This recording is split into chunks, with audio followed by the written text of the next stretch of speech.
120 ఏళ్ళు ఉన్నాయి అవ్వ నీకు? 120 ఏళ్ళు ఉన్నాయి.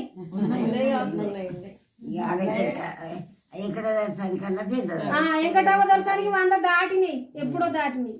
నాకు ఆమె కన్నా పెద్దది చిన్న ఓ మా మామయ్య ఎప్పుడో చనిపోయి అట్లా మీరు అట్లా బతుకుంది. ఏం బతుకుతాము ఇప్పుడే శాత కాదు, లేవరాదు కూర్చోరాదు. మాకు దవాఖాన లేదు, నాకు సూది లేదు, కంటి మందు లేదు. ఇట్లనే కానీ ఇట్లా కొంచెం పోవాలి గడ్డికి నా పుణ్యవేడి అందరికి చేసా